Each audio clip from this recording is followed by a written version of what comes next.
ஒரு வேலை செஞ்சுட்டு இருக்க எம்ப்ளாயி தவறுதலா இறந்து போயிட்டாங்கன்னா அவங்களோட ஃபேமிலி மெம்பர்ஸ்க்கு என்னென்ன பெனிஃபிட் எல்லாம் கிடைக்கும். ஃபர்ஸ்ட் விஷயம் பாத்தீங்கன்னா இபிஎஃப் மூலியமா form 20, form 10D and composite form, claim form அப்படின்னு சொல்லுவாங்க. அந்த ஃபார்ம் எல்லாம் சப்மிட் பண்ணா பிஎஃப் ஓட செட்டில்மெண்ட் அவங்க ஃபேமிலி மெம்பர்ஸ்க்கு போயிடும். ரெண்டாவது விஷயம் பாத்தீங்கன்னா எம்ப்ளாய் பென்ஷன் ஸ்கீம் அப்படின்னு சொல்லுவாங்க. இதுவும் பிஎஃப்ல இருக்கிற ஒரு காம்போனன்ட்.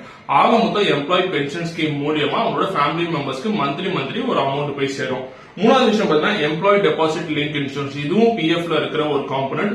இது மூலியமா அந்த இறந்து போன எம்ப்ளாயோட ஃபேமிலி மெம்பர்ஸ்க்கு மேக்ஸிமம் 7 lakh வரைக்கும் ஒரே பிக்ஸ்டு அமௌண்டா போறதுக்கான வாய்ப்பு அதிகமா இருக்கு. அடுத்து பாத்தீங்கன்னா கிராஜுவேட்டி, அந்த கம்பெனில ஒர்க் பண்ணி கிராஜுவேட்டி இந்த எம்ப்ளாய்க்கு இவ்வளவு பே பண்ணணும்னு சொல்லிட்டு பே பண்ணுவாங்க. மேக்ஸிமம் 20 lakh வரைக்கும் பே பண்ணுவாங்க. கடைசியா பாத்தீங்கன்னா ரிமைனிங் சேலரி, போனஸ் இல்ல கம்பெனி மூலியமா என்னாச்சும் இன்சூரன்ஸ் அந்த எம்ப்ளாய் கவர் பண்ணிருக்காங்கன்னா அந்த இன்சூரன்ஸ் அமௌண்ட்டும் அந்த எம்ப்ளாயோட ஃபேமிலி மெம்பர்ஸ்க்கு போய் சேரும். அது மட்டும் இல்லாத பெண்டிங் சேலரி, பெண்டிங் போனஸ் என்ன இருந்தாலும் அந்த எம்ப்ளாயோட ஃபேமிலி மெம்பர்ஸ்க்கு போய் சேரும். இந்த பேசிக்கான இன்ஃபர்மேஷன் யாருக்கு யூஸ்ஃபுல்லா இருக்கும்னு தோணுதோ அவங்களுக்கு ஷேர் பண்ணுங்க. தேங்க்ஸ் ஃபார் வாட்சிங் video. This bye from Manikandan. By.